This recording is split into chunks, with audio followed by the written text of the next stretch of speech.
Hello everyone.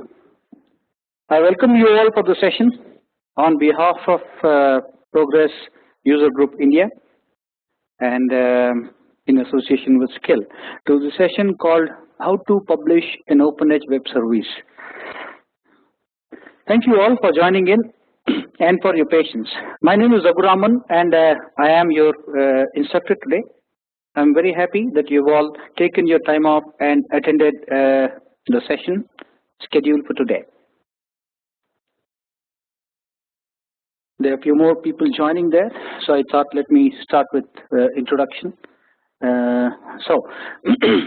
This series is primarily kept in mind to have something new in progress, at least in this part of the world. And I am very thankful to you, Mr. Amit Mahipal of Progress User Group India, for giving me and Skill an opportunity to present little knowledge that we have on Progress. So I'm presenting the second one in series. The first one was how to consume the web service, accessing web service from a non-Progress application.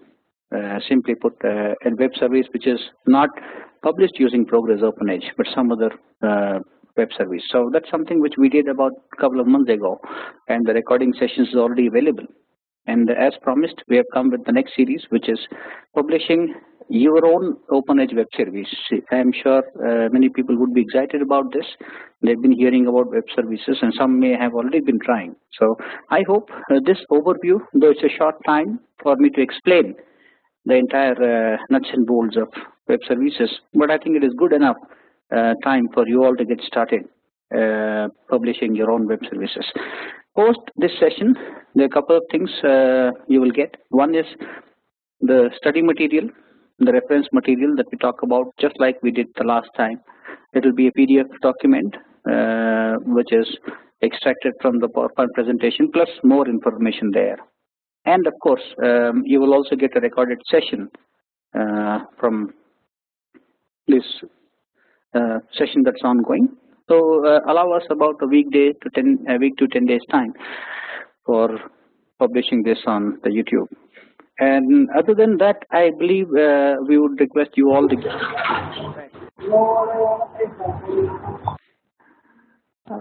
there was a static. I request all to kindly put yourself in the listen only mode. A lot of noise around. Thank you very much. All right, so other than that, at the end of the session, I would request you all to kindly give a feedback in pugindia.org.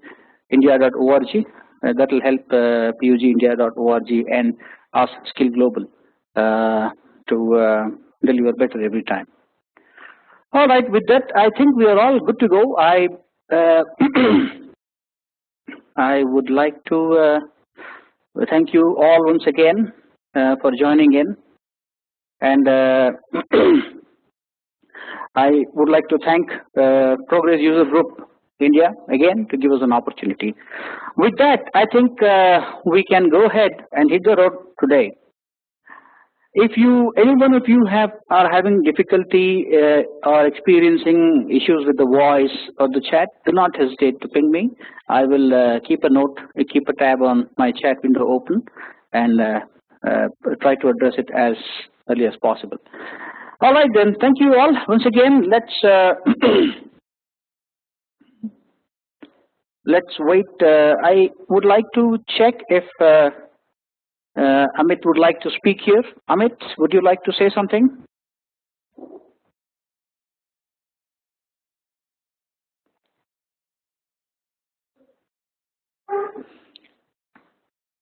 Amit, can you hear me?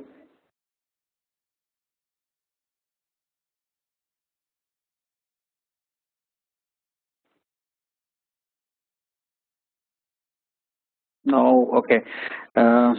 Looks like he may be experiencing some issues with the system. Nevertheless, he would join us. He is there already, just that he may talk to you all maybe at the end of the session. All right, let's begin our topic for today's session. We have scheduled about 2 hours for this program, and the name of the program is How to Publish an OpenEdge Web Service. This is an overview. It's about scheduled for about 2 hours. So I hope we try to complete this, and we've kept some Q&A session at the end. It's about 15 minutes. In case if time does not permit, feel free to send us an email or send pugindia.org an email, and we'll see how best we can address to them. Okay, all right then, let's begin our session. There you go.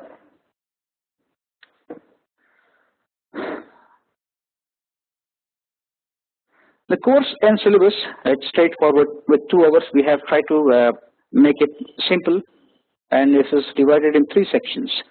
Introduction to Web Service Framework that is used in OpenEdge, and steps to publish your own web service in OpenEdge, and then finally we'll try to consume the web service that we have published in maybe using Progress ABL itself, because you all can easily connect to ABL. So 3 sections we have, and the first section, that is Introduction to Web Services Framework.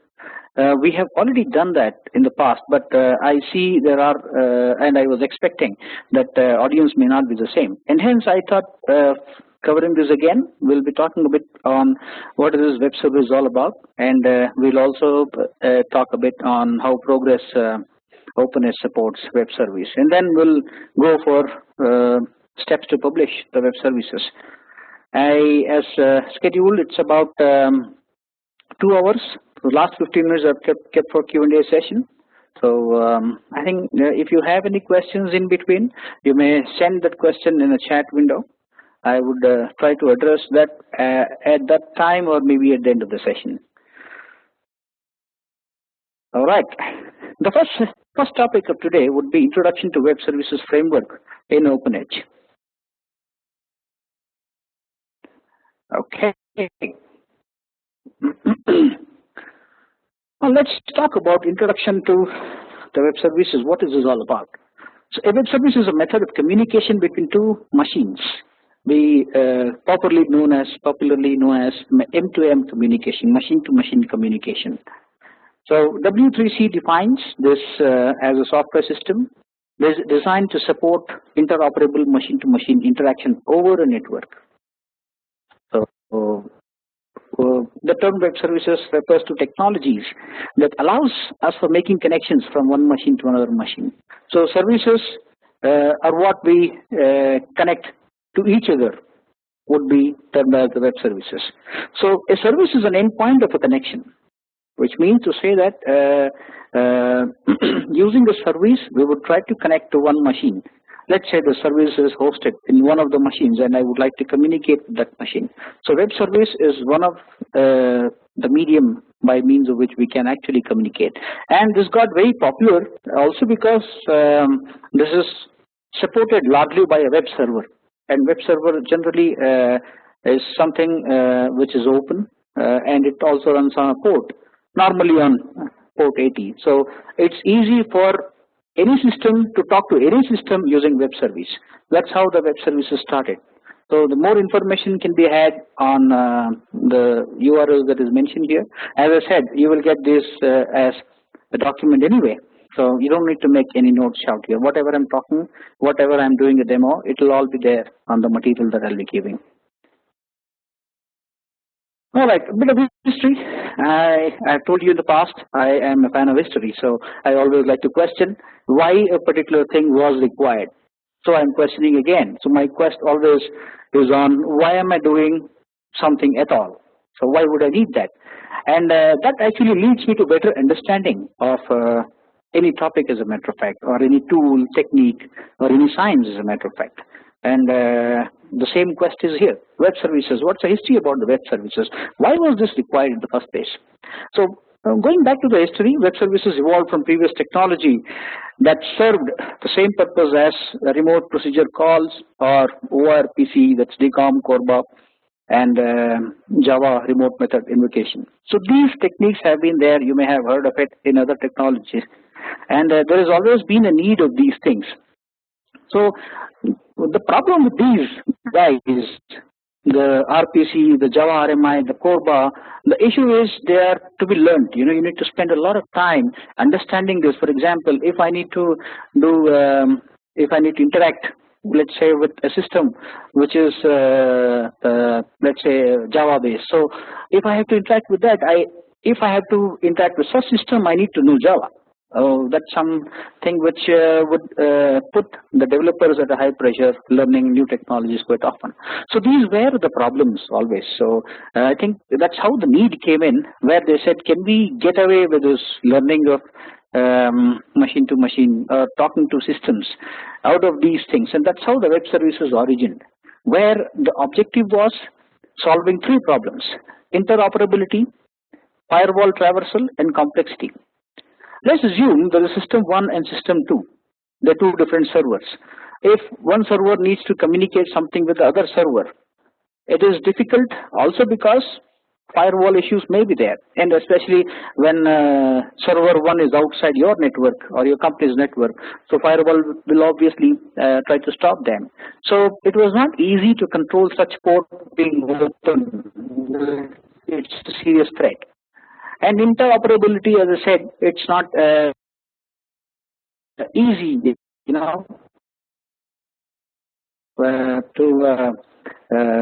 you need to write code in the similar technology and programming language. That makes it a little complicated. And yes, it is really complex. So someone who's from the Java stream might surely understand what a Java RMI would mean and what Corba mean. They are all complicated stuff. It will just make our life complex. So any language would developer would love to continue with his language as much as possible. So these three main problems were actually resolved by what we call as web services. Let's take a look at each one of them. Interoperability, what do we mean by that? Earlier, distributed systems suffered from interoperability issue because each vendor implemented their own way of doing things, their own way of their own formats and their own style of messaging, object messaging. Now that becomes a problem. One language tries to communicate in some particular fashion or a format, and another language would expect data in a specific format. So that becomes a challenge for everyone to write a system which is communicating with multiple languages, and it's practically impossible to write such kind of a system to talk to all of these in their native languages, in their formats. It's not easy. So that's one of the issues which did happen. For example, development of DCOM apps strictly bound to Windows operating system. So platform does import a serious threat. You cannot keep writing code specifically for Windows, specifically for Unix, and so on and so forth. That's a little tricky, and there's so much of time and money goes in there. So that is one of the problems that we would be looking at by overcoming this, and that's how the web services came up. So another example, RMI, is again you need to learn Java programming, and they're specific. It works specifically with their programming languages. So DCOM works only with Windows, and similarly Java RMI works only with Java. All right, so they pretty much stopped, so that let people use our language to develop the entire application. Next challenge was firewall traversal. The ports are not open generally. So what happened is DCOM uses a non-standard port, and similarly RMI may use a different port altogether. So I think the folks out there thought about, why don't we make a port which is common across? So port 80 is where normally your web server runs. So port 80 is, if you go to any website, www.altirax.com or www.pugindia.org or www.skillglobal.com. These websites actually run on the web server, which is normally listening on a port 80, which means port 80 is open. Most organizations open this port, and hence it became a good idea to tag something or tag your application that we call as web services to the same port. And hence, I think this came as a blessings to us, so we don't have to worry now about other ports being open specifically for any communication between systems to system. So I think that is one plus that happened.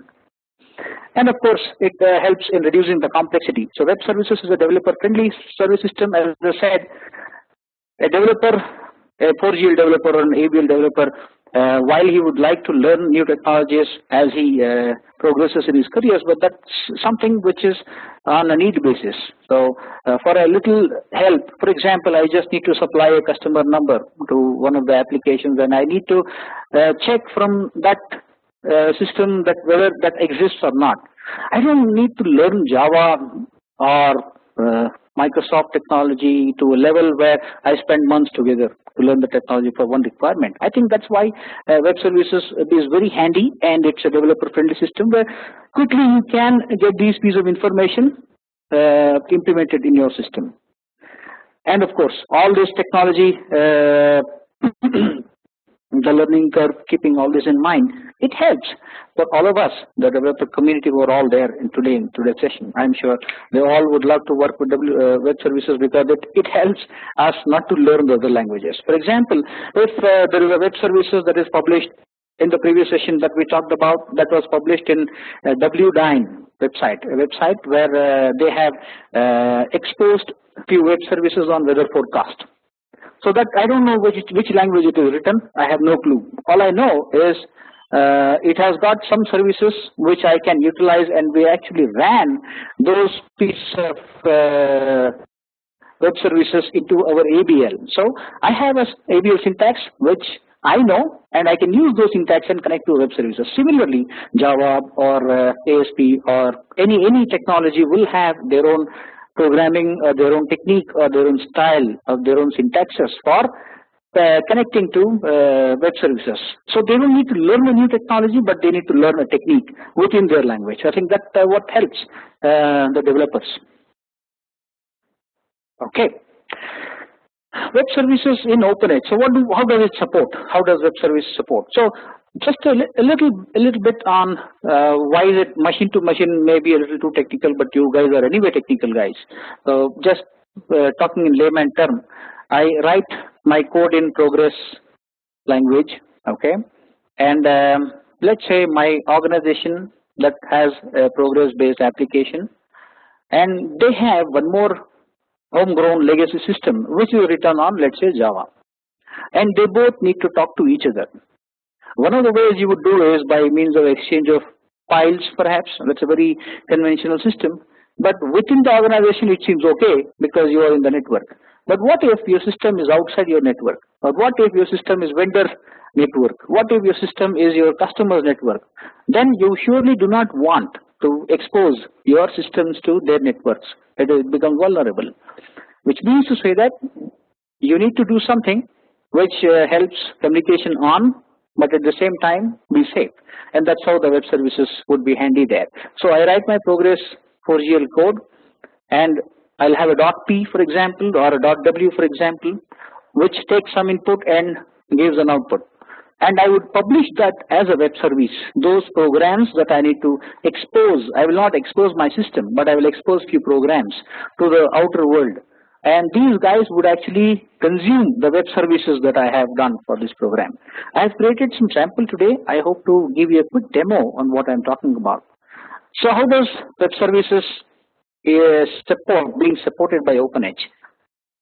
So continuing with what I said, so a web service is an application that can be accessed over the internet or intranet if you wish to, using industry standard protocol. So which means to say that we don't have to worry about multiple formats because this is built on a common understandable format. The moment you say web services, there are rules that comes in. So rules is messaging rule. You cannot give your own messages. The rules has to be in a certain format. And web services, what it does is it typically gives input as an XML and output as an XML. They're also known as SOAP. I will show you next slides what we're talking about. So it uses industry standard protocols, and hence it is good. So everyone writes the code keeping the standards in mind, whether be it OpenEdge or whether be it Java or whether it is any other technology. Since we all write in same language, same protocol, same set of rules, it is easier for us to communicate between systems to systems. So in OpenEdge, we use this using what we call as AppServer, application server It's a Progress product, OpenEdge product. This came with version 8 onwards, AppServer. And AppServer is one of the very robust product and system which helps other systems to communicate with Progress OpenEdge. So AppServer, I will take you a quick walkthrough in AppServer also. Having said that, we would not do much on AppServer programming, but I will explain you the concepts on that. Okay. Here is what you can visualize with, and what you see out there is the one which is marked in red is today's scope. If you notice here, let me bring up an annotation. Okay. All right. So this is what we will be doing today. We'll have a web service client. Typically, in my case, in the example that I'll be giving will be an ABL editor. Progress editor is a client. Okay. And via internet, I would not use internet because I'm not publishing any of these. But instead, I will use an intranet, which means I will have a web server within my own system and then try to invoke that. And we'll talk about web server with WSA, Web Service Adapter, which is again a Progress product. We'll talk a little more on these next slide. And then that typically connects to name server, and that in turn connects to the app server. Our focus is going to be mostly the one which is marked in red. The client, typically an editor, would via HTTP protocol connect to intranet or internet via WSA. It sends request, and app server, if it is connected to the application, Progress application, return the result as expected. So that's one way. Other two ways I will not be talking about. We just talks about few other clients such as .NET and Java and Open Client. Open Client is Progress Open Client. So .NET, Java, and Open Client, they typically can interact with your application via internet, but they require a web server with AIA. We also call it as App Server Internet Adapter, AIA. So that's something which is out of scope today. I think web services, we don't need to worry about AIA. For the web services part, pretty much we need to have few components, which as you see is intranet, which is there with us, and WSA I have set up for you, and AppServer. And yes, it requires a web server. We'll talk about that. And I have a Tomcat, Apache Tomcat web server, which also has a servlet engine. All right, I think that was about today's scope. And with that in mind, let's move on to the next slide. So let's see.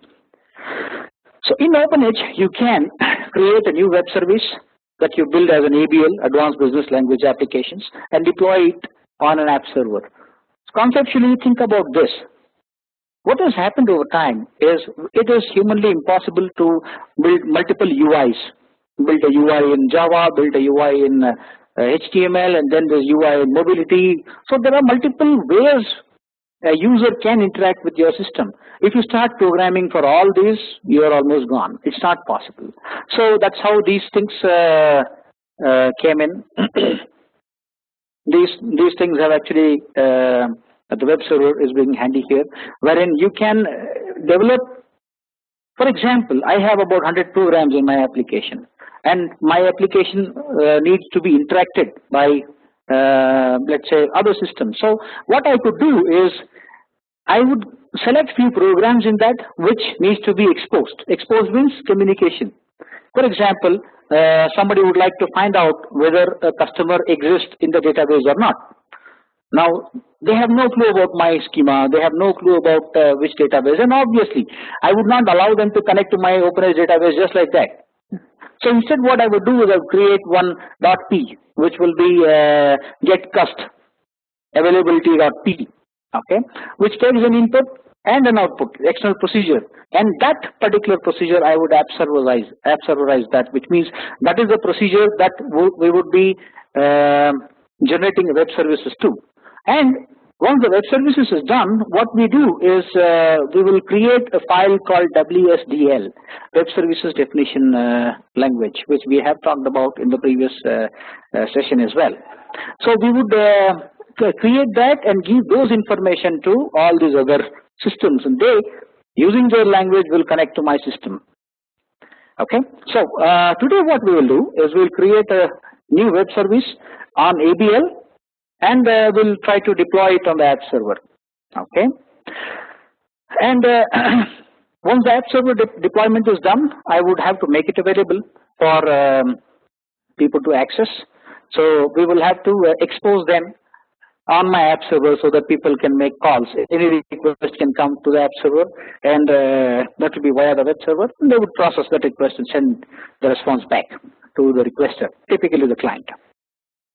Okay, and we would, as you can see, that any interfaces that you create can use your web services.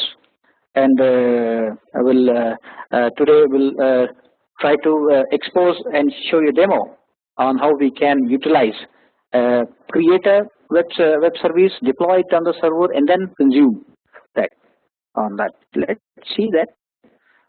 Okay, this we have talked about already, creating client-side applications. So I will show you .p, which will be trying to consume or interact with your web services, the sample program that has been created. I have taken the most of information by an article written by Progress folks, specifically John said, wonderful article. I'd like to thank him for giving step-by-step instruction for me to prepare some good material for you all. All right. In addition, it also includes support for web services, either mostly SOAP-based. SOAP is Simple Object Access Protocol. So protocol means rules, set of rules. So this is developed by industry folks so that everyone understands the same language. So SOAP would be the way of exchange of information. So if I send a request to my web services, I cannot just send like that. A string cannot be just sent like a string. So the web service would understand only XML language, and that should be in the format of a SOAP, SOAP. And SOAP is SOAP is a set of rules that one needs to follow in order to write an XML. So not any XML will work. An XML which follows the rules as read by the folks out there for SOAP. Okay. You could also use REST, which is again. Thank you. There's a static out there. Someone's unmuted the phone. All right. So REST can also be used, but we'll restrict our discussion only to SOAP today. Both are again protocols. So both can be used. The most common and most popular is SOAP. All right. That's out of scope of this, and hence I would request you all to spend a little more time on generating SOAPs, because that's something which you will know a little more. Just Google them and you'll find loads and tons of information out there. But what does it look like anyway? Let's take a look at that. SOAP is a simple object access protocol, is basis of enabling application for communication over internet or maybe deployed on any server. It is irrespective of the platform. So W3C are the guys, who organization which define the standard for SOAP, and it defines that the format, the message have to be sent over internet. It's kind of a rules, the header must be in this format, and the child nodes must be in this. Plus, you have to have attribute by these name and so on and so forth. Okay, so that's what this talks about. Okay, I think that's it. For most of the things, if you notice, most of the job is done by your web services itself. So conversion to SOAP messages and getting the SOAP messages back is all handy, and OpenEdge is very good at that. You don't have to really worry about those stuff. How does it look like? There you go. A SOAP message looks like this. So we have a SOAP envelope, which is the root node that you may call, and then you have a SOAP header, which is optional, and you have a SOAP body. The SOAP body is your data. As you see out here, this looks more of a Greek and Latin. That's because it is in the XML format. XML is, simply put, is a flat file. Just like a text file, .xml is a flat file, nothing more than that. And so you can exchange information in a specific format, and this is how a SOAP looks like. So notice the header element here, and there is a body element here. So SOAP comprises The rule says the SOAP comprises of a message envelope. Within that there will be a header envelope, which is, as you see out here, is getting closed here, and then there's a SOAP body, and which is also closed here. So this is your information. As you notice here, this particular SOAP message has got a custom information on a field called custom, and data type looks like it's an integer data type, and the value is 3. So this is what would be returned as a SOAP or fed back to the request. Okay, so that was about the SOAP.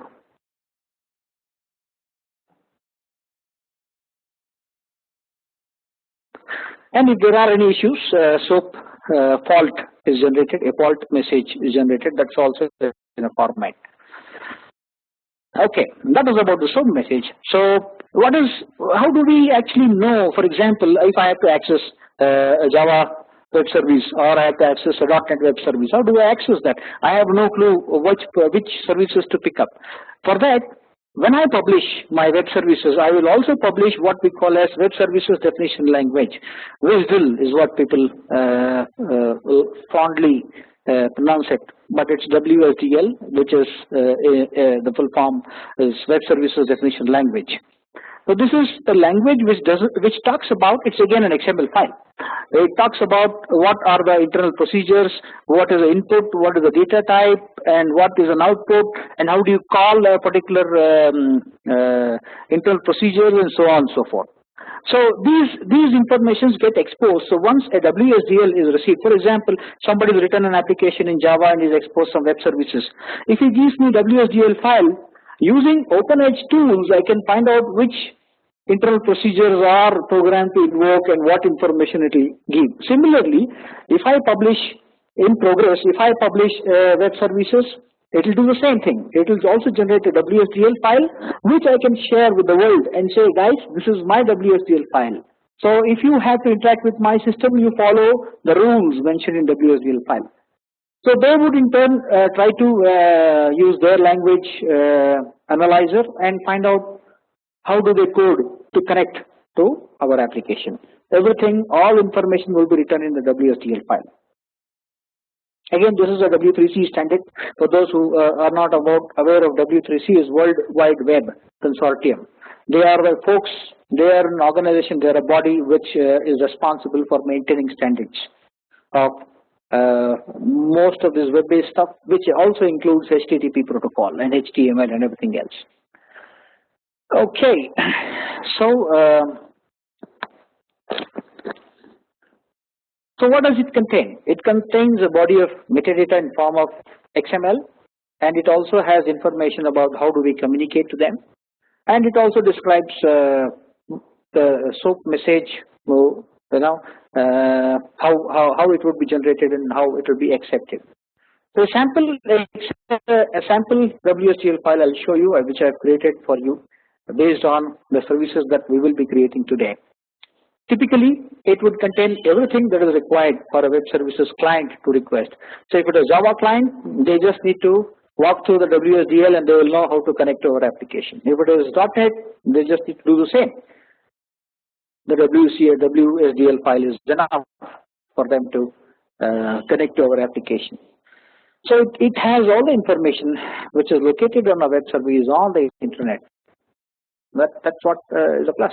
In addition, if an organization wishes to access its web services, you need to create a few documents such as WSDL and host them, describing your application detail.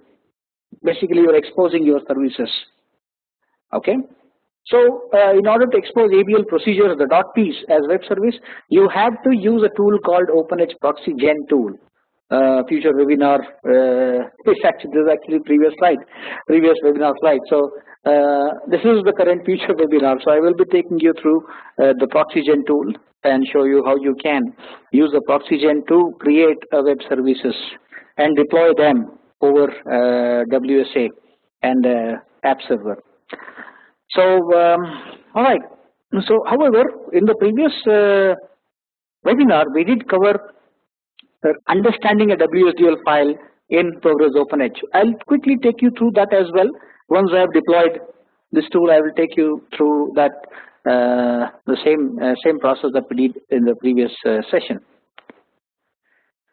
Okay, there you go. This is how it looks like, a WSDL file. The one which is, you can see here, test cust is going to be our services today. And I have published with the namespace called Raghu:/test cust. So this is an XML looking file, but this is, if you notice the URL, it is a WSDL file. So this has all the information related to my web services that I will be publishing today, or matter of fact, I've already published it. But it is unavailable for you all because it is in my local machine, and my local machine is not exposed to the internet. Okay, just to sum up what we have done in OpenEdge Web Services quickly. This is a great pictorial representation of how it works. So, step one. Request goes to HTTP client. It could be your ABL editor, or it could be Java editor, or any other client. Request goes to the WSDL web service provider. Typically, in our case, it's going to be today. It's going to be your AppServer and WSA web service adaptive.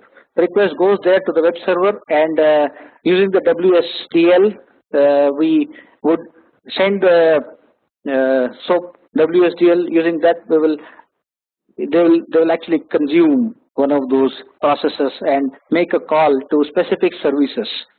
Okay, so requested WSDL, and then call a specific service, and of course the response also goes in as a SOAP. So this is a small summary which tells you in a nutshell how does this work. So request for a WSDL, that is WSDL file, web services definition library, and then it goes back to the SOAP processor, based on which the calls are made. Again, the SOAP calls are all made by them. We don't have to really worry about that. So many things are taken care. And responses back again to the SOAP processor, which is again a XML file. And finally, you see here your client code, or it could be any other language code. Can use that and display or do something with that. For example, they may send a request of a customer number, and they may get a response as a pro data set, or a data set in another language, as a temp table, for example. Data set is nothing but a temp table, if you look at it, or mix of temp tables, we call pro data set in our language. So using the data set, they can, in a .NET, they can make a grid, or they can make some kind of a report. So that's what would happen. So over the internet, exchange of information happens. The beauty here is your .ps need not be changed. They continue to be what they were. And the beauty is the client need not really know the database structure and stuff like that. Which means you don't need to rewrite the code, pieces of code that you've already written. That's the beauty of a web service. All right, I think that was about the section 1, which talks about the web services in general. Okay, I think you've received a link from us on the comments. Feel free to give the comments at the end. All right, now the interesting part. Steps to publish your own web services. I'm sure many are eager to see that. I have somehow managed to duplicate an application environment. So let's go further. Let's take a look at what all components do we require today, or what all components would you be requiring to publish your web services. Looks complicated but interesting. You would require the first component as Apache Tomcat. Apache Tomcat, what is this? Well, this is a web server with Java servlet processing capability. What do I mean by that? Apache is an open source web server which is available in the website apache.org, and Tomcat is one of their projects. Apache Tomcat is also a web server, and Apache is also a web server. Now, why do we use, at what situation do we use each of them? Apache web server is just a web server whose job is to process HTTP requests and responses. That's about it. Whereas Tomcat is a web server which will do HTTP processing as well. Plus, it also can have a support to Java servlet processing capability. So Java servlet, why do we need with Progress? Because we would be, the next component is web service adapter, WSA that we call. For web services, we have to have WSA configured, and that is a component of Apache Tomcat, which means we have to set up WSA within Tomcat. And WSA is a Java-based, it's a Progress product, but it is a Java-based Progress product, and it is servlet. It is this servlet which communicates with the app server. We cannot make direct call from non-Progress applications if it is web services. It has to happen via the web server, and the web server will communicate with the WSA, web service adapter, and web service adapter will in turn communicate with the app server, and app server will communicate with your application, Progress application, database and application, and that will return back to WSA, WSA, and WSA will return back the response to Apache, and Apache, the web server, will return back the response to the client. So if you notice, the client execution, it requests from the web server with the servlet engine, and then the WSA, which web service adapter, takes the job of communicating with the app server, Progress app server, and Progress app server is the guy who's actually communicating with your Progress-based application. And this is where your entire application of Progress.ps are hosted. And it is here in the app server you will actually expose those .ps. Okay, so 3 components we'll be using today, and I have been managed to set up. And what we will do is we will expose one of the .p, which I have named as testcus.p that you see on the screen. And it's a straightforward .p. This .p we will expose it in our app server and make a web service out of this and make a call from a client. So this typically takes an input. As you see the code, I don't have to teach you programming. You guys are already specialists in that. So it takes an input as a custom and gives an output as a name. We have made our life simple here. We don't want to connect to the database and then get the name and stuff like that. I just took an example which is readily available on the web and took the same program. So it says if the custom input, if you give us 1, then it will say test name, the name as a test name, and it will return success. Both. These two are the things that are going to come when we make a web service call. Otherwise, it will be a no name or a failure. I'm hoping that we will see an output test name and success. Okay. All right. This is the code which is going to be deployed in the server. Okay. Let's take a demo now. For the demo, I need to first show you what is the final output, and then I'll take you slowly on our journey, or maybe let's take a journey itself.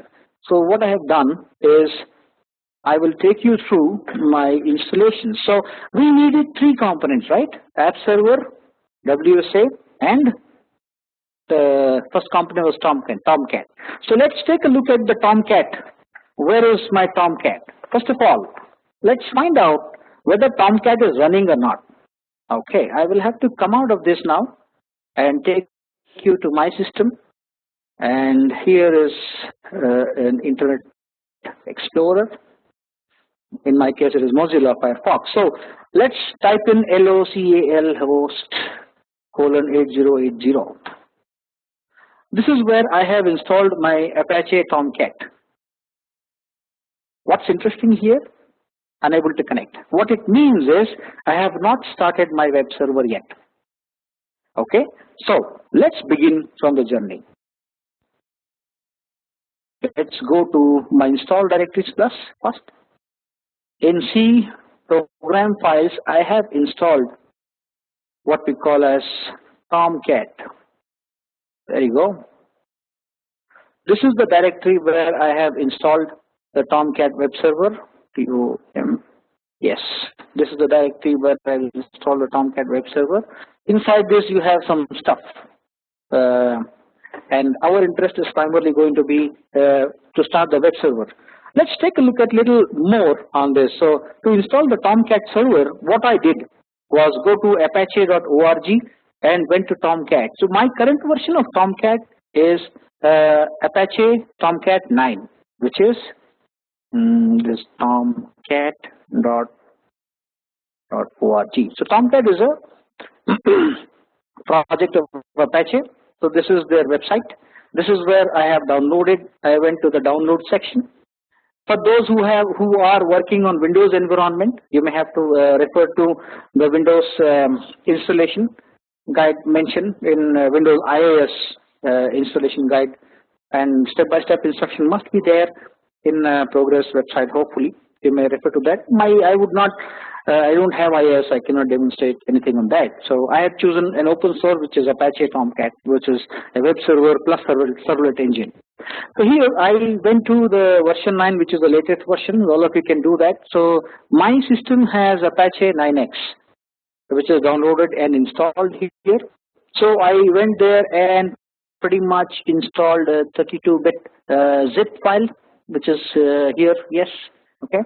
32-bit Windows zip file. This is what I have downloaded, and once I downloaded, I have installed it in my machine.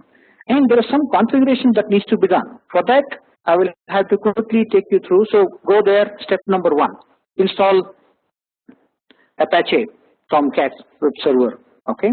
Step number 2: go and change few environment variables. Let's go to that. Computer, right click and click on Advanced System Settings. I have a Windows 7, so depending on your operating system, you may want to change and locate this. Here I have to change what we call as environment variables. So there are two things that I need to change. One is Catalina home, Catalina_home. There is an environment variable you need to type in. That's what I've already done, which will be where your Tomcat server is installed. I just showed you I have installed my Tomcat on C program files in a directory called Tomcat. So my environment variable must be in the same name, all in caps, CATALINA_home. Once this is done, there is another environment variable that I need to change is Java home. Double click on this. The name should be the same. Some of your systems may have an older version, and in my case it is Java 7, but actually it requires Java 8 now. The Tomcat that I have right now is version 9, and version 9 requires Java 8. So Java 8 is something which I had to download, and for that you can go to Oracle website and download the latest Java version.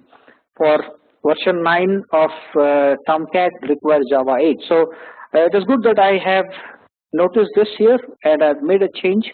So this is the directory where you will find the Java libraries. I'll say OK, and there you go. These are the two environment variables that I need to change before I actually start my web services. So this is the step number 2. Step number 1 was to download the Apache Tomcat web server and Java 8, and then the next step was to set environment variables, the two variables, which is Catalina home and Java home. That's done pretty much. Now I need to start my server. Okay, and before I do that, there's something else that I would like to tell you. What happens in a web server, the component of a Tomcat web server would also be a servlet engine called WSA, which is Web Service Adapter. You need to do a little more stuff here.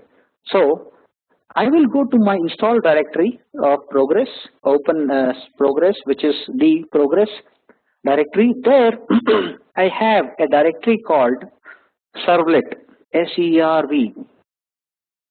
There you go, directory called Servlet. There, within that there is one more directory called WSA. This is Web Service Adapter file. What I need to do is copy the entire stuff. Copy the entire stuff, Control C, and paste it in here. Go back to the Tomcat install directory, C:, Tomcat, Tomcat, There, select the web apps folder. In the web apps folder, paste it here. This is what I have done. If you notice, this is what I have done. So this WSA is a servlet. WSA is a Java servlet but developed by Progress, and this has to be in the web server directory. In our case, it is Tomcat. And in the Tomcat, within the web app directory, I have to paste this. So this is our step number 3. So this is also done. Let's examine. It has a lot of other stuff in addition to the web services that I had created for your demo purpose. It has got a web service called WSA1. So that is the name that I have given, and that's a default name also with web service adapter. All right, looks like I'm all set. So what would happen theoretically is a request would be made to a Tomcat web server, and web server in turn will invoke the web service which is under this directory called, let's say, web apps. Notice a WSDL file is deployed here, and that in turn would get connected to the AppServer, and AppServer would communicate with your application, Progress application, return information back to WSA, web service adapter, and WSA would return the response back to via the web server to the requested client. And that's a cycle. So step 3 is over now. So let's now go ahead and see something else, and maybe we could start the web server. Let's do that. I'll go back again, try to type localhost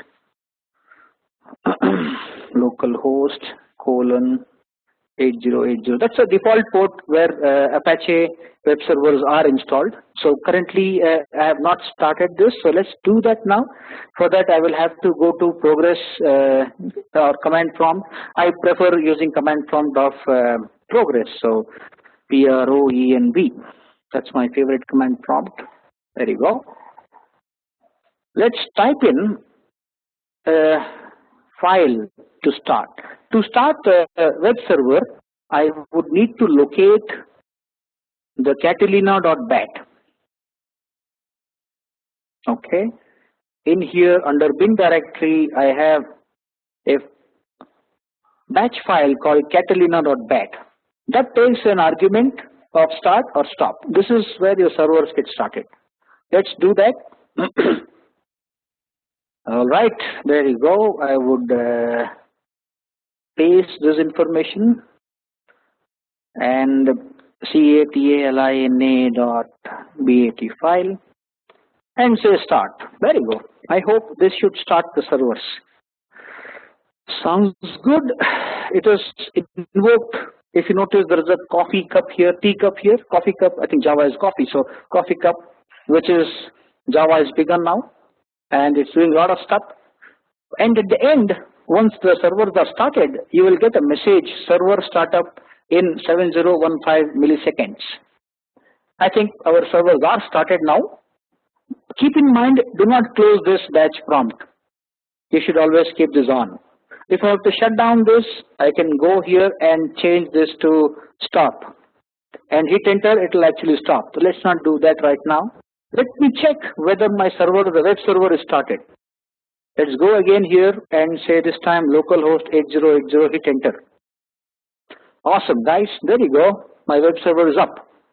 So I have my web server, and which has got the capability of running Java servlets as well. So we are all set now with respect to web server. Let's now get into the progress part. So this part is completed. The progress part, certain things that we need to check and try there. All right. For that, let's go to the website, which is here, just to check whether it is alive. I would like to type in localhost just to check if WSA is available. Since I've started this, it must be available hopefully. And WSA, this is the web services that I have published already. WSA1. Since I've started the web server, yes, I have started the web server. In the Tomcat directory, I have a WSA web service adapter directory, which I copied from the OpenEdge and which had web services, published web services WSA1. And if you see status WSA1 OK, it is written OK means goes up. It is working so far, it is working. All right. Now let's go to progress side of some configuration. Okay, but before that,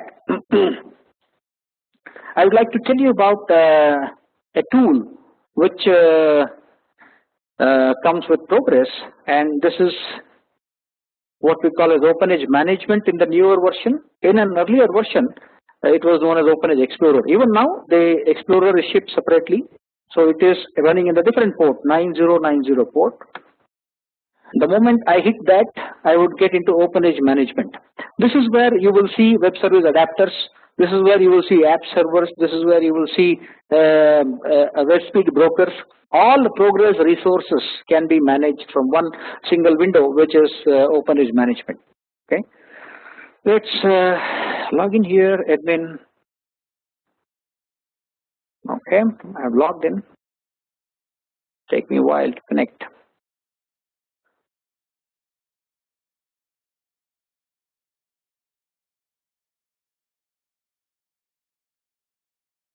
There you go. I can see my dashboard out here. So if I go to dashboard, this is what it shows. This is OpenEdge management, as the name suggests. You can manage all the OpenEdge resources.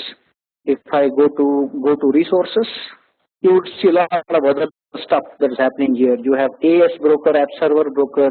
You have BPS broker, business process broker, ESB broker, and REST adapter, REST brokers, AIAs, AppServer internet adapter. We talked about it. So these are the ways. You can create multiple resources, just to put straight, and you will manage them. One of the resources is also your database. So right now we will not do any of those things. I would like to give you a demo on something that is already running. For that, I need to ensure my WSA1 is working. There you go. This is Raghu PC, my PC, WSA1. If I click on that, I would see the web service adapter. If you notice, this is started here. It says green bulb, which is past and is running past 4 minutes. So my web service adapter is up and running, and no wonder why you got a written OK message here. Because this is the adapter WSA gets started when the web server gets started. That's what we did when we started the Tomcat, Apache Tomcat using Catalina.bat. So this is what you see out here is adapter, and we'll come back to deployment, but I'll just quickly take you through one by one. So this is the web service adapter, which is associated with what we call as AppServer. So let's go to AppServer and see if that is running. I have made an AppServer broker here. Let me click on that, and it looks like it's not running here. Okay, let's try if it works. I am opening a GUI client. Okay, and I have made a client program for today. Let me open that client program to connect to this web service. This is the client program. If you notice, there is a URL that it takes. This is where I have deployed the web services, and the name of the web service is test cust. This is the name of the service. So let me try and run this. Syntax check. So it's okay. Shift F2 is okay. All right, there you go. Let's see what happens. Connected, yes. Do we get a response? Wow, I did not. And web service failure. What has happened is there a SOAP fault, a SOAP error is generated, which says that an error occurred while executing web service request. I made a request to a service WSA1, and WSA1 is running, but unfortunately WSA communicates with an app server, and app server is not started yet, and that's what we are going to do now. See here, AS broker is where it is listening. I have mapped it to AS broker 1, the name of the broker, which is your app server broker. Let's quickly start this app server. It will take me a while To start, if you notice here, it says starting on the right hand corner. Once it is started, I will get a status as active. Let's wait. There you go. Not bad. It is active. Now let me rerun my piece of code. I have a web server running. I have a WSA running. Now I have my app server also running. Let's see what happens to my code. F2. Is it connected? Yes, it is connected. I was able to successfully connect to the server because my web server is up. Now there is some messages that is coming from my program, web service program. Let's see what happens. Hey, success, guys. There you go. My web service call is successful.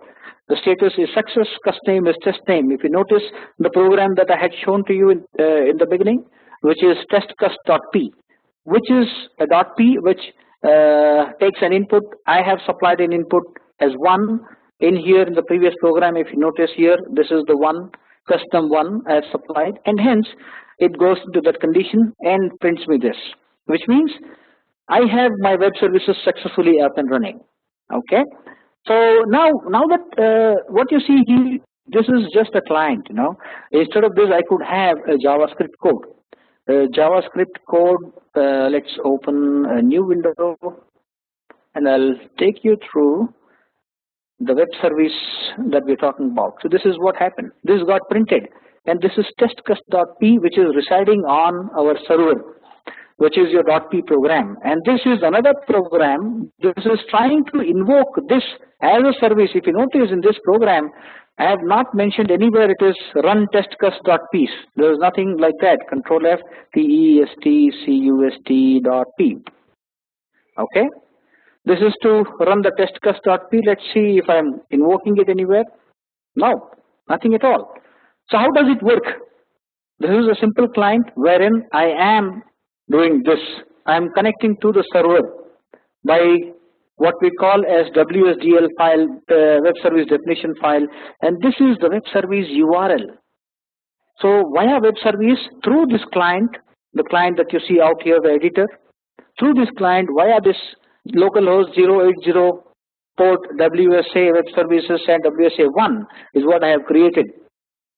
Through this I have connected and send some response. So if this is true, if you notice here, if this is true, if the connection is true, it goes inside. And what it does, if the connection is true, it connects to the web services that is exposed. And then you can run internal procedures there. And that's what has happened. Via your HTTP, I am now connected remotely from my client to your web service and getting a result back, which in this case is this program. So this is actually returning me success. So what you see out here, this program called run test_ws.w, it could be any other client. It could be Java, it could be .NET, it could be JavaScript on HTML or VBScript or any Python or any language you talk about. So they will have a way to do these stuff. All they will do is pass this URL and they will use their language to write this piece of code. It is their language. So my .p does not get exposed to them. My database does not get exposed to them. They have no clue what my program does. All they know is they have to give some input in some format and they get an output. I will show you that now. How did I achieve this? Okay, for that I will have to take you through the same thing again. Okay, let's do that. For us to do that, what I will do now is maybe create the same thing here. For that, let's go to my D directory. There, I have an OpenEdge working directory there. For you folks, I will like to create one new folder called PUGINDIA. Okay. There you go. There's a folder in my machine which is under the work directory. No, it's not under the work directory. I would like to create it under the work directory. I'll move it to the work directory. Any particular reason? No, I just like it being there. So PUG, there you go. Currently this is empty, right? So what I will do is I would try to create a .p, testcust.p. I would compile and save a .r there and show you some steps. let's say file new procedure window and say compile. I don't need a database because this does nothing with the database, so it's a plain .p. Compile the program name, the OpenEdge work, and PUGINDIA, and I think that's no, this is not the file. This is web services web services /test cust.p. Compile this and I will save it in the PUG India directory. I need to use the .rs only because I need to create services based on that. Okay, I'll create it in PUGINDIA. Okay, and that's good enough. Save into. There we go. Let's check what has happened. Okay, a .r is created now. Now the step what I'm doing now, pay attention. I am going to create web services just like WSDL1, and I hope it works. I may have some licensing limitation. In an event it doesn't work, I may have to stop the WSA. Let's do that. So now the .r is created. So this is the code which is going to be exposed now as a web service. So what we will have to do is now go to a proxy gen tool, PROXYGEN. Okay, this is a progress tool, proxy generated proxy. This is a progress tool which helps you create SOA, service oriented architecture. You may have all heard of it. So I will use a proxy gen to create a web services file, definition file. So okay, it'll take me a while perhaps. Let's wait for that. Okay, there you go. It's here. I don't know how many of you have actually seen this window, but this is what is going to happen. Now I'm going to create .r. Using the .r, I will create a definition file for the web services. Okay. So what I will do now is I will go and create new file, new. I will create a new proxy for my app, and I would like to call it as TESTPUGINDIA.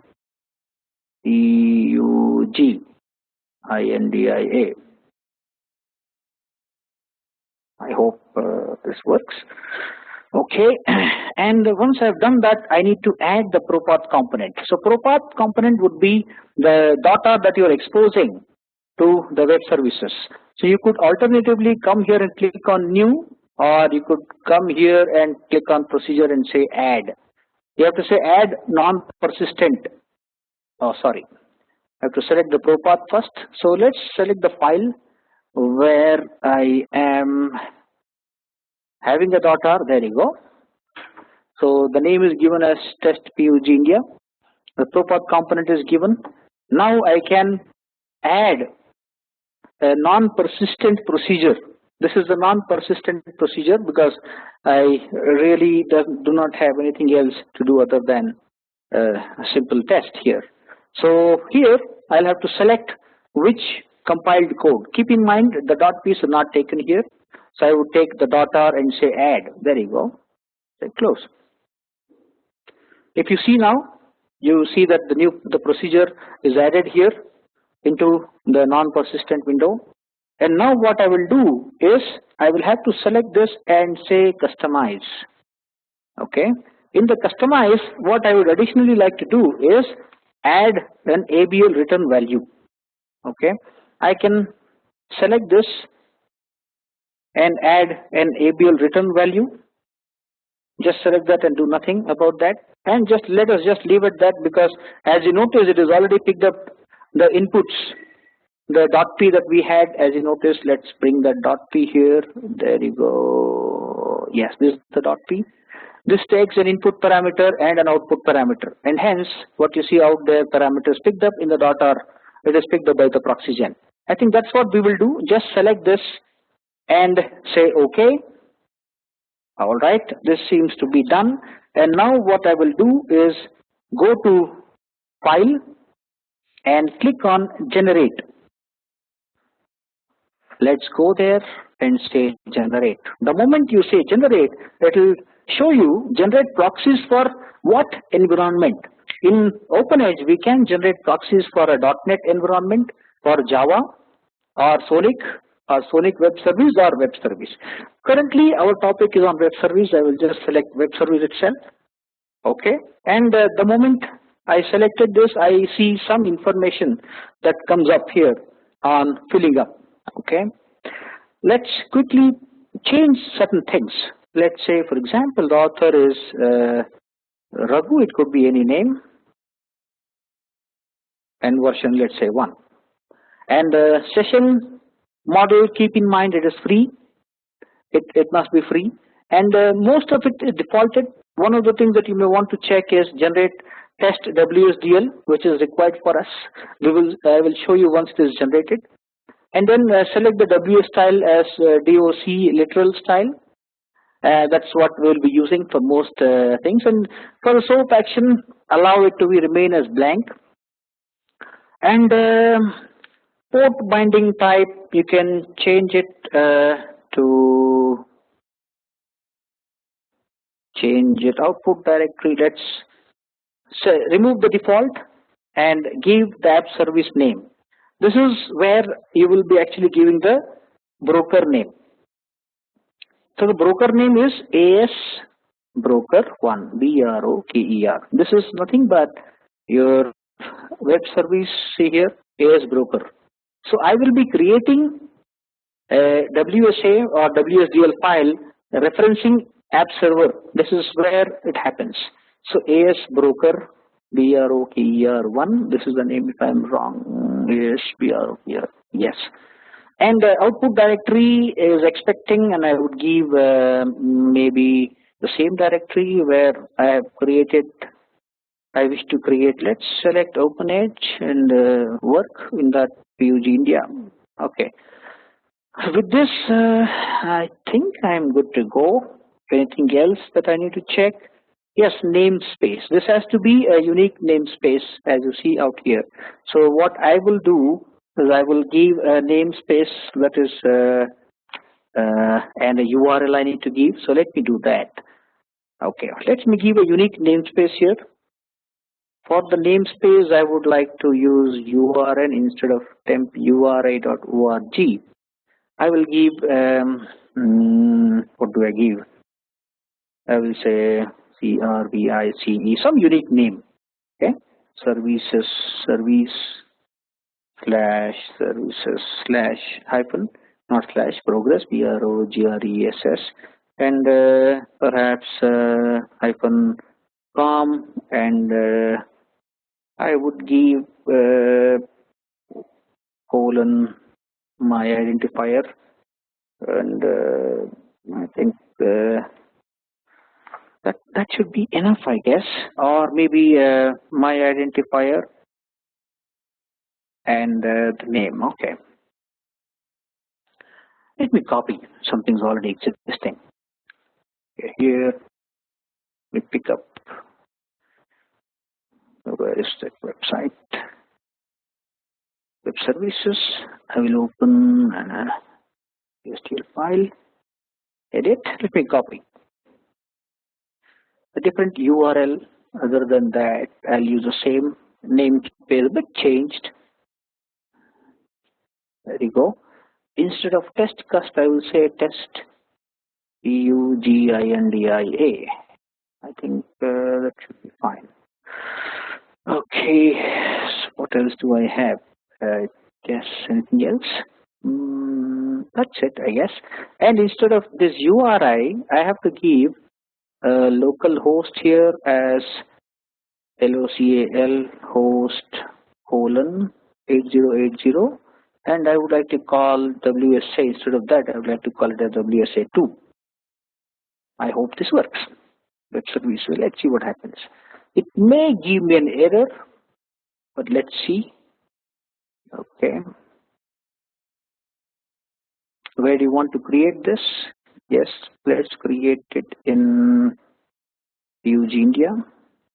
Say okay. Please wait while the proxy is generated. I may get an error. Yes, I did get an error. So, all right. It says proxy generated failed due to run. Try running from the command prompt. Let's do that. So proxy generated. Let's examine the files now. Please notice what has happened here. Use India. There are few files that is created here. This is your .xp xg file is known as proxy generated file. But there are other things that I need to create is the WSDL file. Now the test.r using this we have set up all those things. Let's run this and see what happens. Let's go to the command prompt and type in this. Okay, edit.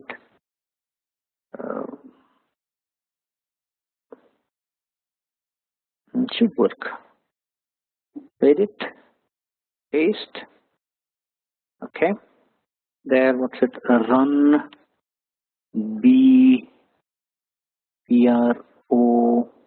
proxygen dot bat. Run proxygen.bat. Generating proxies. Some files are being generated here. There you go, guys. All set. Yes, it's got to the command prompt. So proxy generation successful. For more details on the log file, you may open this log file. As you see out here, I have a log file which talks about everything else. See here, the dot piece input, customer number, output, validating everything else. So your procedure is now ready for exposing.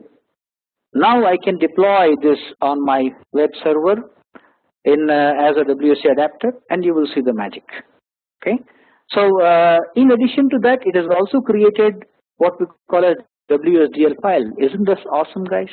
I have just created a web services file, which is WSDL, which is web services definition language. And using this now, anyone can, any technology can now communicate with my system. And if it gives an input as 1, it will get the message called custom name, test-space name. So my job is not complete yet. I need to deploy this that I have created. This is not enough. So what it has done pretty much is proxy gen. Most of the things have done.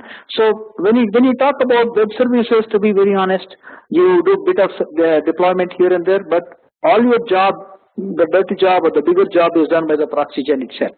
So proxy gen, I'll not go much deeper into this, but this is the guy who creates your proxies or your services that can be used either by .NET or Java or any web services call. So let's try to deploy this and see if this works. All right, for that I will have to go to my, where is that?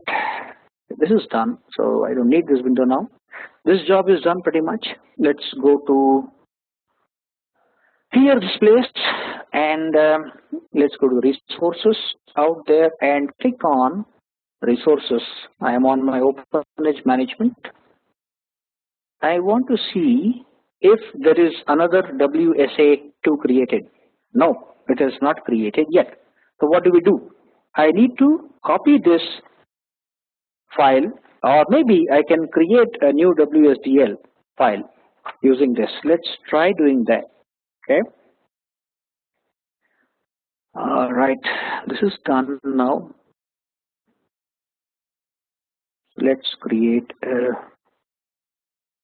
For that, I would need to go here.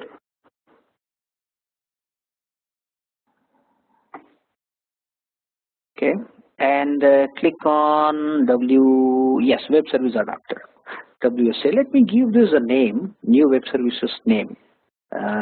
I would like to give it WSA2 maybe, and I need to give a URL. So for the URL, we had given a URL. Let's take a look at that. Is this the one? Test.pug WSDL? Yes, it is the one. And URL is, where do I pick it up? Okay. Control F.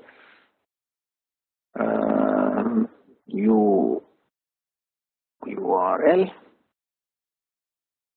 Okay, it's okay. I think I have it here anyway. This is the one. Instead of this, I will give 2. There you go. I think this is okay. I'll save this file now. Okay. My web services adapter is done now. This is the URL value. And let's go to some changes here. Okay. I click on edit and now I change certain things. So this, you may retain it, duplicate WSA URL value, need not change this. I think proxy server settings is okay. You don't need to worry about that. WSDL file, I think this is also okay.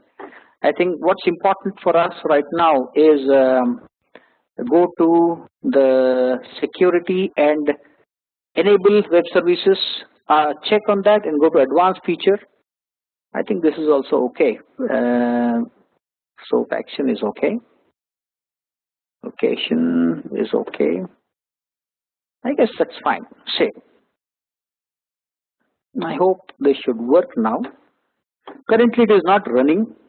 Okay. It is created, but alright. Now there's a static, guys. Please mute your microphones. Thank you. Okay. Now what I will do is let's go back to resources there and check on which is already created. There you go. Let's see if something's done so far. Nope, not yet. So it is not started yet. Okay, so let's quickly have a look at AppServer. Okay. All right. Now I need to do certain things here. Let's go back here, and if I click on WSA2, you may pay attention that I cannot do a deployment here. I cannot click it. I am unable to deploy here because this is grayed out here. So let's try to create one. I think this is limited with license. Let's see. Okay. All right. So we have made WSA1.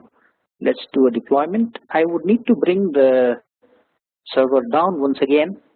I'll go to the web services. Let's try to run this too. There you go. See, if you notice, this is not yet done. The reason being, the Tomcat web server is up and running and I prepared a WSA2 later.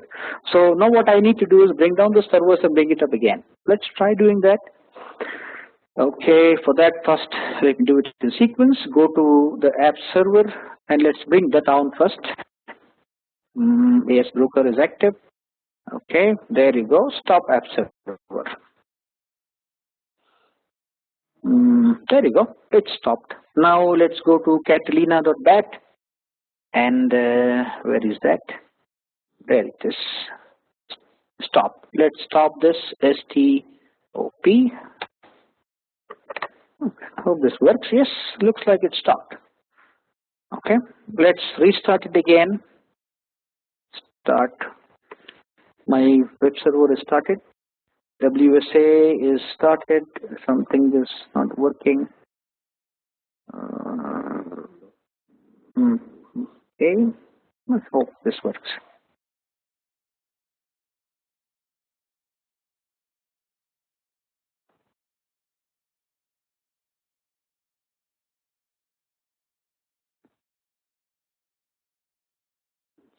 Zero.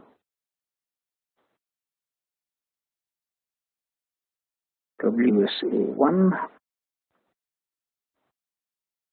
This is okay. This is not okay.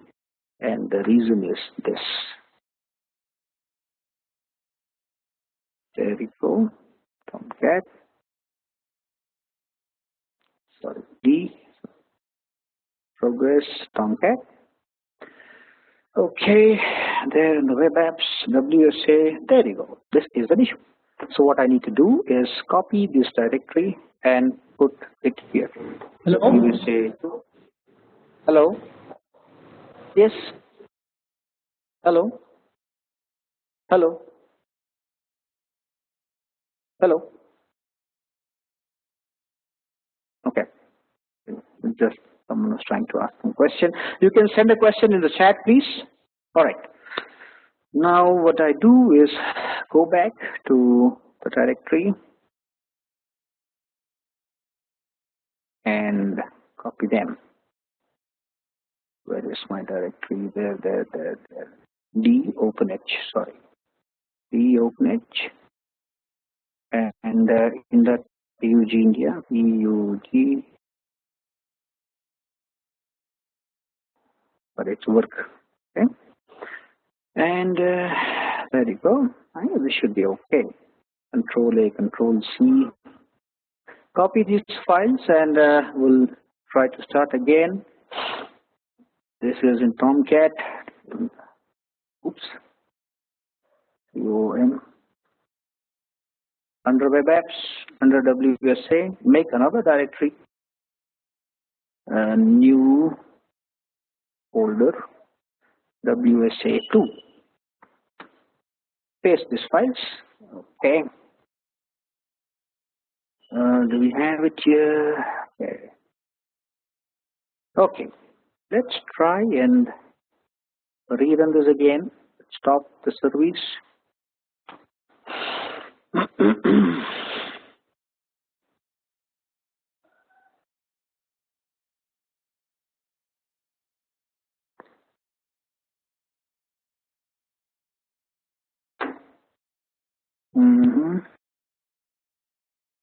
Okay. Not yet.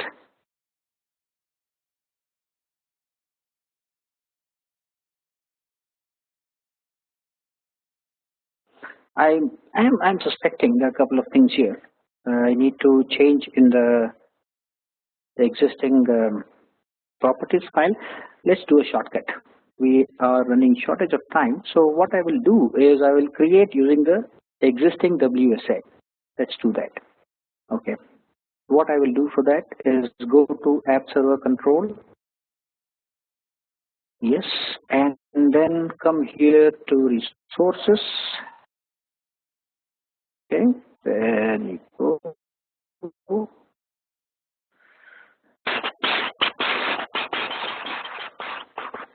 Okay. All right. Okay. I have WSA here. Let's click on this itself, WSA1. There is a possibility that two reasons. One, there must be some issue related to security with the properties file that I need to change. If you notice here, currently one WSA works fine, and that's what has happened here. These are all enabled, but in the previous case it is not.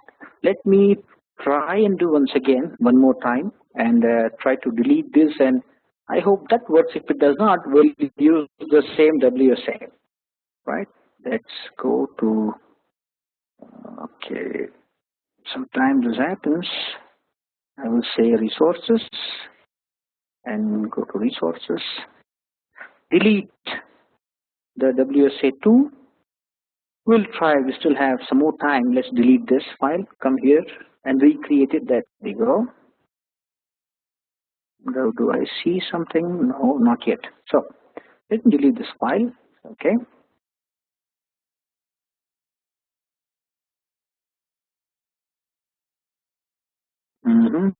Done. And now I would like to create one more. I have a feeling that this is restricted with number of licenses. So let's try again. This is a trial copy. WSA2. And the URL is copy from the same place and put it here. Control V. All right. There we go. I'll say OK. Let's try and see what else I need to change. No. Let's change this and go to advanced feature. This is OK. Security is to be changed. Enable web services. It's OK. I think that's pretty much OK. Profile is not required. OK. I think that's it. Save. Let's see. What does it do? Mm-hmm.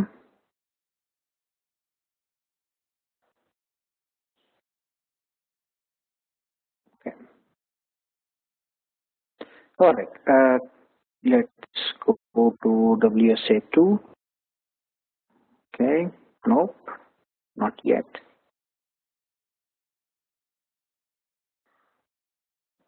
It could also be. No, doesn't work here so far. Okay. Now let's do this once more. Stop the service and then start again. All right. Bring it up again. Start. Oops. We already started.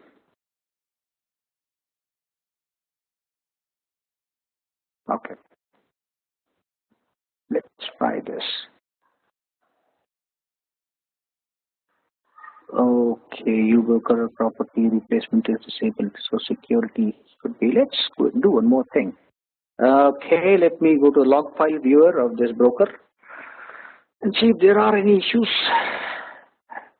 Let's see. We say to first, prior, last. I don't see any. Nope. Let's see if it started.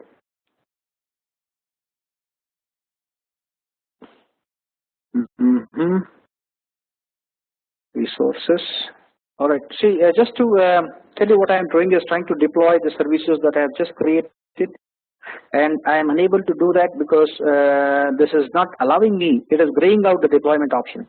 So maybe this is a license of only one WSA. So that's why I already have one, and then it's not allowing me perhaps. That's one possibility. Second is I may have to check the U broker properties, but unfortunately I don't see a log message either. So what we will do is make it our life simple and try to change an existing stuff and deploy in front of you.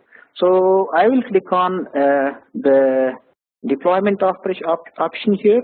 So if I come to deploy on the same service, I can now give a different name here, and let's try and deploy. For that, what I need to do is give the entire path of a file called this is the file name. Where is the file name? It's in OpenEdge WRK. There you go. In this we had PUG India. There you go. This is the file name that we need to keep. So that's what we will do now and see what happens. Okay, and let's give this file is to Control C, Control V. See what happens. Okay, it is picked up. Let's examine. Yes, it has picked up that XM file. It is picked up. So the name is test PUG India. That's also true. So action is okay. Let's leave it blank. I think document title is all okay. Let's submit this. This is deployed. Awesome, guys. I am sorry I could not do it with WSA2, maybe because of licensing limitation.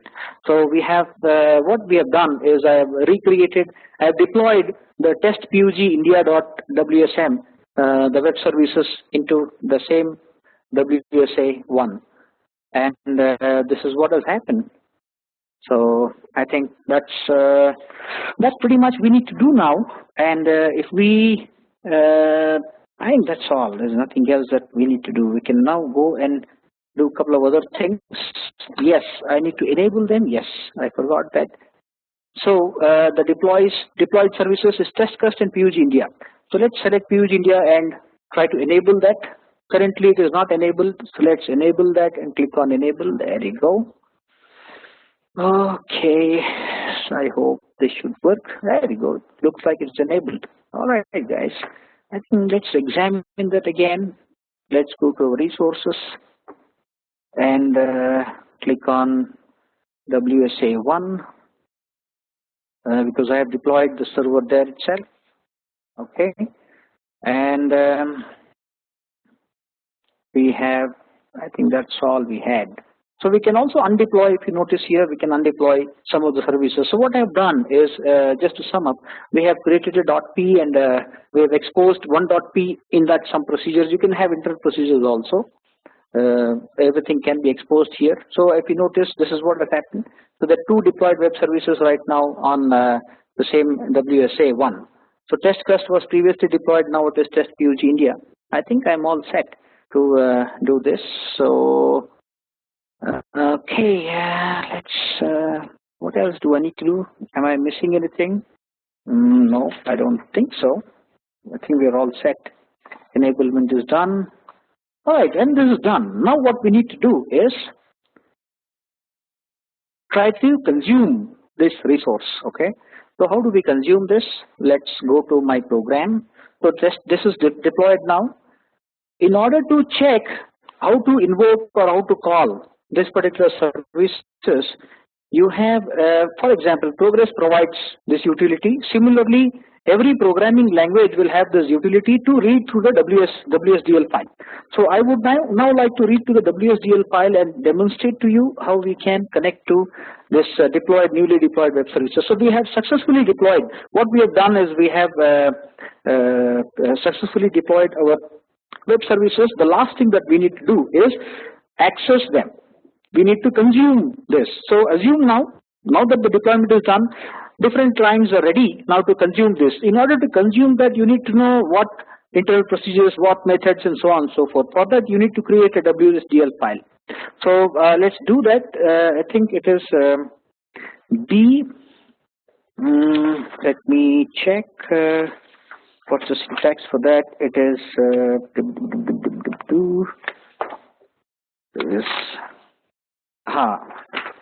B Pro WSDL. B Pro. I am looking at my notes. Yes, B Pro WSDL. B Pro WSDL. DOC. This is the utility which takes an input as your WSDL file. So let's give the WSDL file. There you go. Paste. And what's the name of the file? TESTPUGINDIA dot WSDL. Thing all set. I need to give a directory where it should create. I'll give the same directory here. So paste. There you go. It will create a HTML file. Okay, there you see multiple files are created here in here. The same directory itself. So if I open the index.html, it will tell me what all needs to be done. Let's do this now. Wait. Okay. Let's go here and index.html. Let me drag and put it here. There you go. There you guys. Did you see what it did? It read through the WSDL file and it gave me details of the WSDL, how to call it and stuff like that. So the port type is your persistent procedure, just like your persistent procedure. So TESTPUGIndia.obj is your persistent procedure. This keeps running just like your persistent procedure. So you will call the connect to this WSDL using this WSDL, and you will run this procedure TSTPUGIndia obj. Let's take a look at that. Click on this. Now you will see in this how do we use them. For example, in order to connect, you will connect it either this or you will use a URL to connect using like this. Okay, this is how it happens. You can give minus WSDL, give a path. This in this case it is local, but you can give a URL such as www.something.com $WSDL. In the previous example, I used localhost :8080 WSA1/WSDL. So that's what we used. That is how you will be using it. Okay. So this is required minus WSDL parameter for connection. Service name is also required, or you can also just give just like this in the name that we have given. And I think that's pretty much about it. So some examples are given here. This is for connection to this web service that I have just created PUG India. So this is created for you using that tool that we just saw, analysis tool. And they are all internal procedures as you notice here, prototype. For example, These are the functions that is created, and how do we invoke them is just like this. Okay.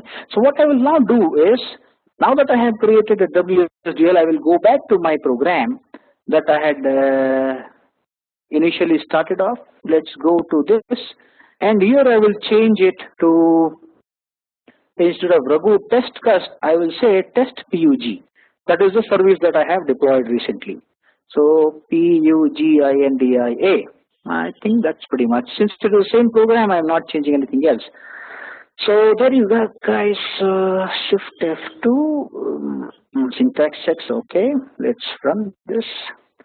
It is connected on the server, which is the line here, I status. That's what it says, message connected. Let's see what happens. Initialize test cust object. Oops, sorry guys, I need to change this. This is not test cust object. This is WSDL. Okay, test cust object. No, this is let's go back. Test PUG India object. Okay. Control V.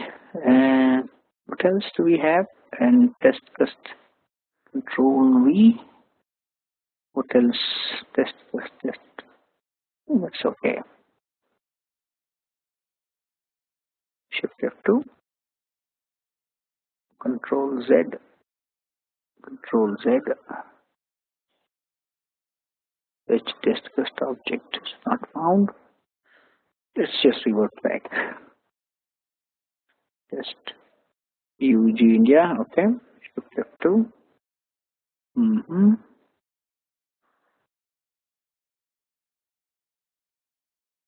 Control V. That's fine. Shift F2. Okay. Wow. So I was calling a different web service. So that was my mistake. I should have called the PUG India web service. I was calling test cust web service, whereas I should have called the PUG India web service. So that's what has happened, guys. So I think the demo was successful. I was able to demo to you how to deploy your web services, which is developed on Progress. Let me quickly go back to my slides. All right, let's take a look at again what all we did. So you will get step-by-step instruction in my document, but let's take a look at what all we did. In order to deploy the Progress OpenEdge programs as a web service, these are the steps. Step number 1: install Tomcat web server. If you don't have any other web server, which also in this case it's also a web server plus servlet processing engine. Once that is done, ensure you go to the Apache website and download the latest one. I have downloaded 9, and which requires Java 8, which I have done. So for that, then you have to change 2 environment variable, which I did, Catalina home and Java home. These 2 environment variable pointing towards the installed directories of Tomcat and Java. Once that is done, I have gone ahead and created a .p and once the .p was created, what I have done is copied the OpenEdge within the OpenEdge install directory. There is a directory called servlets. In that you have a directory called web apps.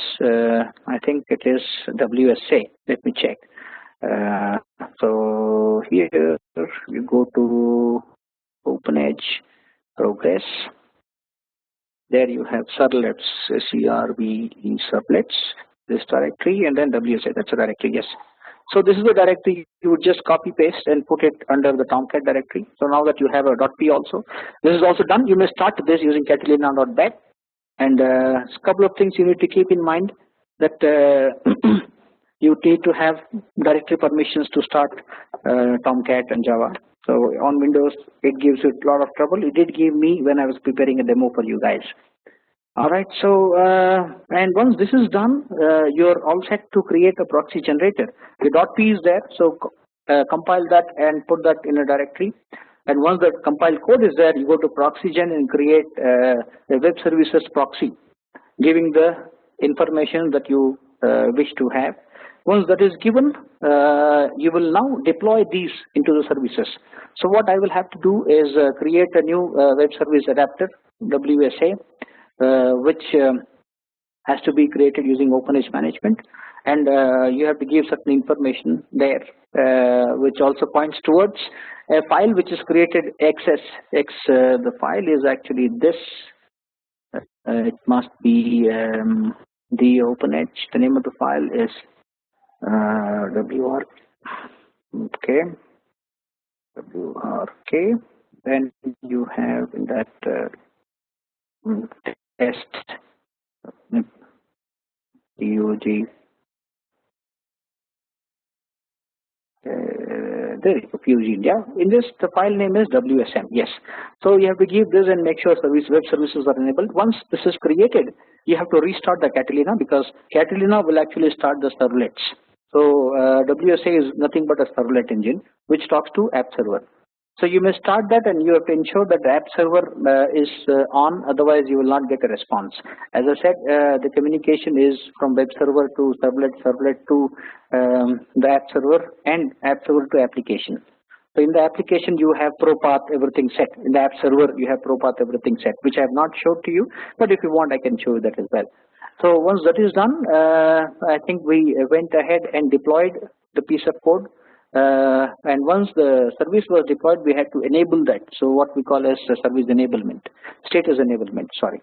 So once we did that, it was now available for web services. We did create a WSDL file using, analysis file using our progress utility, which helped us create a HTML file which talked about all these things. So similarly, you'll have Java utility to read a WSDL file and create documentation how to use the web services itself. It's very straightforward. Every technology will have that. So once that is done, I use this in one of the client and connected to the server, successfully connected, and I saw a message. So if you noticed, from a .p, I was able to successfully invoke a .p on the server. So imagine this is my own machine, so it could happen in multiple servers. For example, I can have a web server in the servlet engine in one machine, and I can have an app server in complete another machine. It's quite possible in a real-time implementation. These things are very common. So that was a sum up of what I have done today. So we have successfully deployed the web services.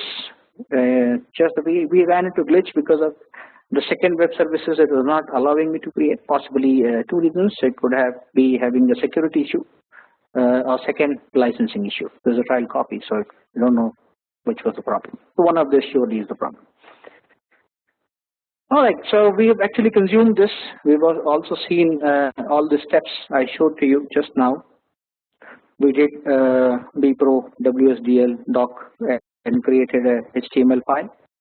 So as you see here, this is the URL. This is how you will actually call my local service in the HTML file. If you notice the HTML file here, this is the one. No, not this. HTML file is index.html. Let's open that. I will show you. We've covered this already. Yes, it's already here. This is how you will actually call. In this case, it is d:, but we can call it like this. Let me show you the piece of code that I have. With the namespace, you can call.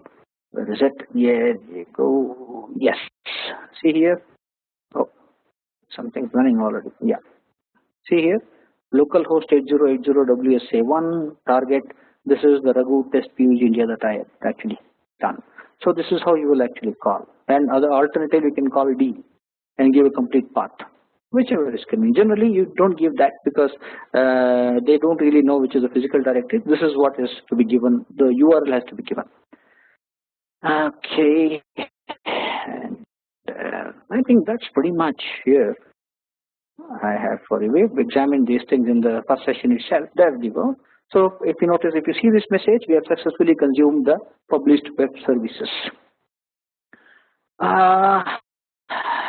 There you go. I think I'm good and just about to consume my time of 2-hour slot. So any questions, please use the chat window. I have completed today's target session, and feel free, if you have any questions, post it on the chat window.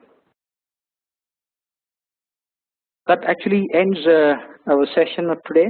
So any questions and answer, do not hesitate to post, and I would like to republish this URL for request you to kindly give feedback on this. Okay, and I'm waiting for your questions.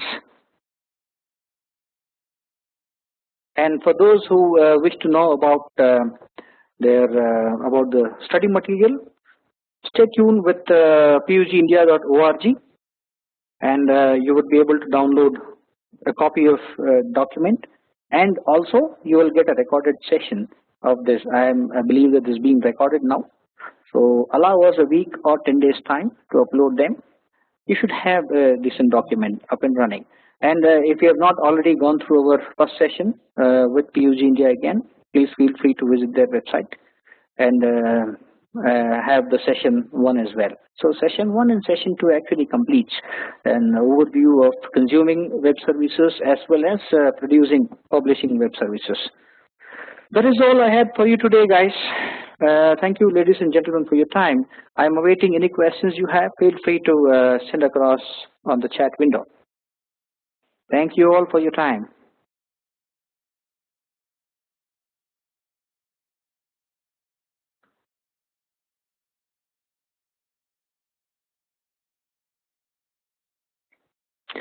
For those who don't have any questions, may feel free to log out from the session, but we request you to kindly help us improve and hence give your feedback.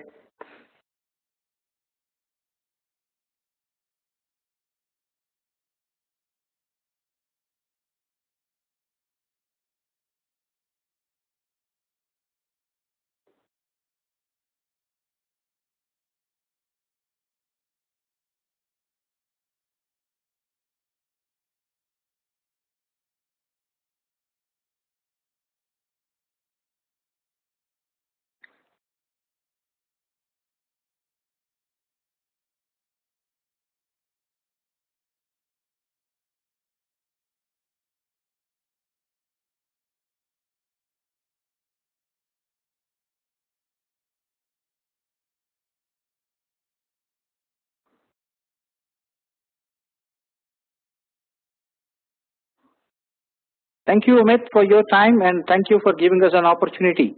Happy to be a part of PUG India.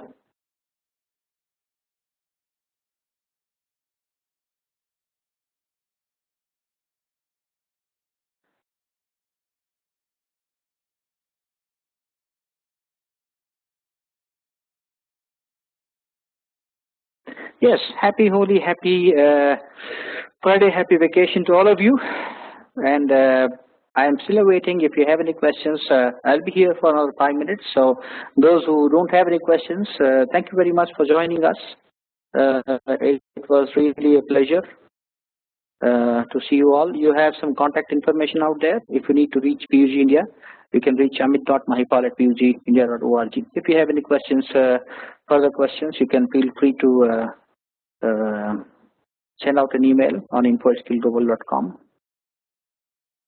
Okay, Amit, there seems some requests on session on REST and JSON. Yes, surely we'll do that.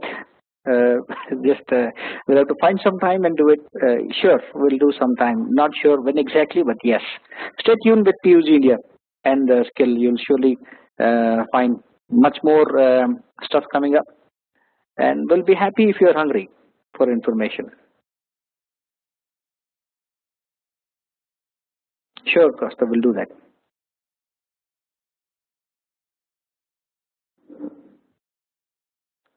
Thank you all then. Let's see if any further questions. So far I've just got one request for some session on REST and JSON. So we'll see that, how we can bring that up. Any other questions?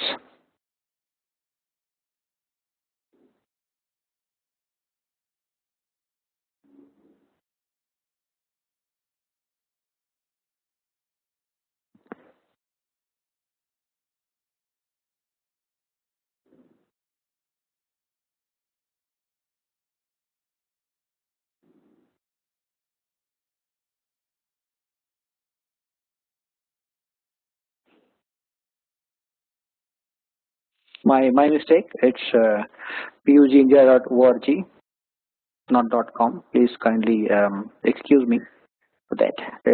We've been in a habit of using .com, so it is www.pugindia.org. That's what you see on the slide. Let me change that. Thank you for bringing this up, Amit. Just a habit.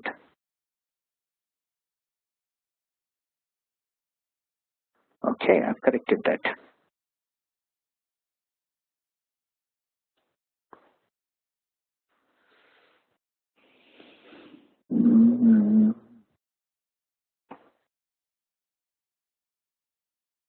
It looks like there are no further questions. So thank you all for your valuable time. Thank you for joining us. It's a weekend. Have a great weekend ahead. You have taken your personal time off for your own learning. I'm very happy, and I'm very certain that this learning would be beneficial to you. I wish to and hope to see you soon. I think that's all we have. Looks like there are no further questions, so I am signing off. And thank you once again, all of you. I would like to thank pugindia.org, Amit in particular, for giving us an opportunity to present. I hope we continue our association and do something or the other in the future. Thank you, Skill, and thank you all.